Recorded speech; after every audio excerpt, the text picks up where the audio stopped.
What excites you most for the future? Ooh. Um, I mean, honestly, just the creative capacity. I That's what I really love about the work that I do. I get challenged, and I get to meet so many incredible people, and I get to problem solve on a daily basis. Not only from the science side, and I think that's why I love it. You know, as a scientist, you get to look at things and like, how can I dress this to be more efficient, more beneficial for that immediate environment? But again, like the art side really motivates me. So it's like, how can I make this the most impactful? Like, eventually when we're big enough, like I'd love to do studies, like even psychological studies on how we can impact community and be very intentional. So I think both the creativity and intention of my work excites me the most. And seeing where that goes to. I mean, long term, I'd love to expand even beyond ocean stuff to do like sustainable infrastructure and doing this more even from a land-based perspective of like, how can we again connect with nature in a more sustainable way?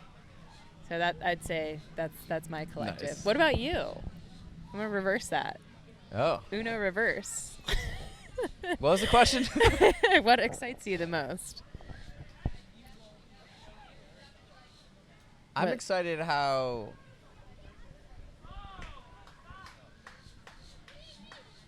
there's so much information and tools available at our fingertips that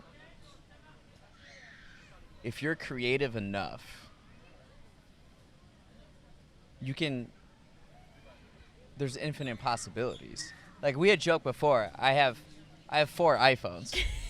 We're only using 3 right now. I kept one in Chicago. But to me, like in each one of these iPhones, there's more technology than what humans had to get the first person on the moon, you know? And here it is in my hand. Well, now I got 4 of them. And it's like, what can I do with that? And pairing up with like-minded individuals, it's almost like the 21st century and the future is a blank canvas. And it's all a matter of our mindset and imagination to create and paint the most beautiful picture that we can. And what excites me is, as a millennial, understanding the analog and digital world and this bridge that connects them, how we're at kind of this renaissance of the human story. And to me, I'm obsessed about the information revolution back in the 50s, when we could then figure out how to measure information. And it's led us, all the technology is compounded and compounded and compounded. And technology gets a bad rap because everybody, I mentioned before how like people's spines are changing because their heads are Looking at down their so phone. much looking at their phones. What I hope to help is people using it more intentionally, using it more as tools rather than a device to endlessly entertain Mindlessness. and distract and overstimulate.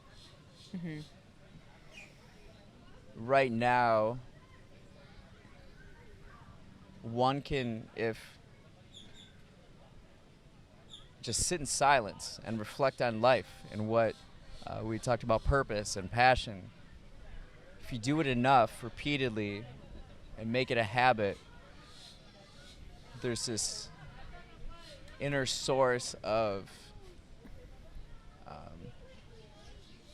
guidance where you can figure out how to live your dreams, which was never really possible before. We live at such a interesting time in the human story, and I'm grateful for all the work and progress that has been put into this time where now I can use my mind and live my life with that. I don't have to sign up to be one of 10 of these positions. and that was deemed as successful, you can now create whatever you want. Whatever you want to be, just go do it. Mm-hmm. And that's not to say it's not hard.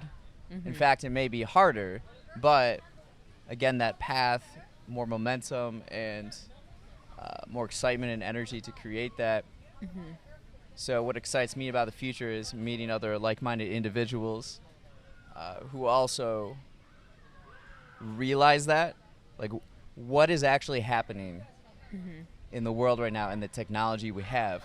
How can we now use this? Let's put our minds together, use it. Intentionally for good. Intentionally good. Mm-hmm. And just create the world that we envision. Mm-hmm. Like, and just work towards it. We have the technology. Mm-hmm. Like, yeah, and I mean, I think a lot of that too, like, lies into, well, one, fostering creativity, but also being able to break some of those perceptions. I mean, it's taken time from, you know, like, family, parents' generation of those, like, very narrow-minded visions of what success is.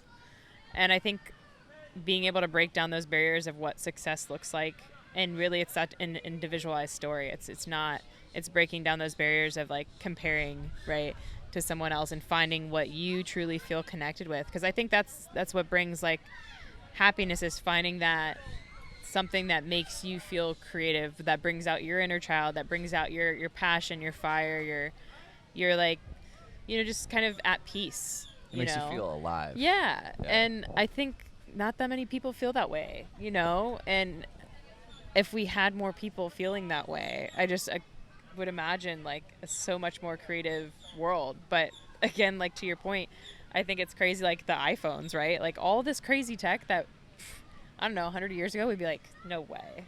You know, that's not happening.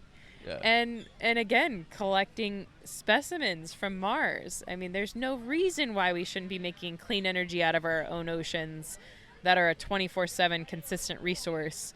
There's no reason why we shouldn't be doing things more sustainably and managing our environment better before everything's endangered. You know, it's just like, we've done all these other really crazy, outwardly, like, you know, things from even, like, space stuff, right? And I think that's also really beautiful, because we're pushing the edge of, like, what can we do as humans? Yeah. But, like, let's not forget about our home, you know? Yeah. And I think we're Earth Day, we're at 2023. Earth Day. Let's not forget about Mother Earth. It's kind of like that meme where the guy's, like, looking back. Yeah. So we're, like, with planet Earth, but then, like, Mars is like, oh. Yeah. Yeah. But, you know, I think there is so much hope. And I mean, I really enjoy personally, like, exploring, like, you know, friends' journeys or people that I interact with, of, like, asking things like that. Like, what do you feel connected to? What are you passionate about? And, like, you know, or even, like, what fosters your creativity? Like, where do you feel the most creative, right? And some people, it's not in their jobs. And it's a hard shift. I mean, in reality, like, we have bills to pay, we have families to support, we got XYZ. So it's not like it's an easy thing to just, well, you know, let me just toss this away. But there's definitely little things everyone can do to move forward, I think. You had talked earlier about, like, that big, scary thing and not being able to break it down. Mm-hmm. And that's kind of like in one's own individual lives. Thinking about that, oh, what would I want to be or do? Mm-hmm. Oh, well, that's too tough. Or, well, then it's just breaking it down Mm-hmm. to the, like, atomic levels. Mm-hmm. Yeah, and I even just actually had a friend today, you know, reach out, because I've been fortunate to, you know, now be actually expanding the for-profit arm and have some interest, and, like, really blessed to have that opportunity. And it is, like, kind of, even Evan, my co-founder of my nonprofit, sometimes will sit me down and be like, Shelby, well, one, you need to eat. Two, you should celebrate what just happened.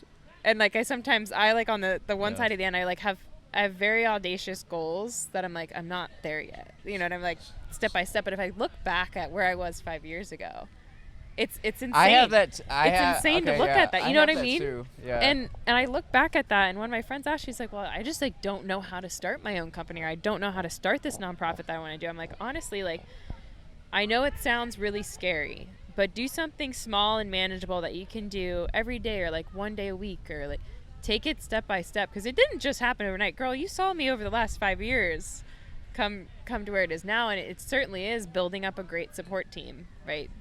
Having someone that you can talk to. It doesn't all have to be individual on your own, but sometimes it is. I've been alone sometimes, felt alone many times, but that kind of goes back again to like, why are you doing this? What's your purpose? And that gives you that motivation in those times of like, I'm not really feeling supported right now, you know? And not that you always need to feel support, but it is something that I feel like a lot of people face when they start on a journey, or, you know, want to shift career paths. They're like, I'm 40 and I really wanted to do this with, you know, before, but, you know, now I feel like I'm too old. And I really don't think that. I kind of look at people, and I guess I'm lucky to have the mindset that I do. And it honestly started when I was younger, just like reading things like The Secret, and I really believe in energy and just having a positive, optimistic look, like subconsciously, that affects you. I mean, if you're thinking doom and gloom, like I can feel that. If I'm in an upset mood and I have the body language, right, that I'm like slouching, you would be able to see that and feel that from me, and like you might not want to talk to me as much. You know what I mean? Yeah. And so I think that's true with like how you carry yourself in life. But like, you know, to circle back, like I think at the end of the day, having a strong mindset and working on yourself is critical for anyone. Like going down a path of trying to find your passion or do something new. It's building resiliency within, and when you have that, you can build a much more like have more momentum when you do something, because you're not as phased by some of those roadblocks. Because you know what, some people will not understand because they're not you, you know. And I've had people say plenty of things. I'm like, it's okay, you can disagree. But Something really valuable I've learned recently is to separate everything that someone says. Mm-hmm. So if a very successful person is giving advice to me, I can like separate everything that they're saying and just take the good advice and leave the bad advice. And like, because what's applicable to you? Yeah. They don't know you. They don't know your experiences or your mind. Right. So it's like, oh, that's not applicable, you know, and you can like kind of figure it out as you go.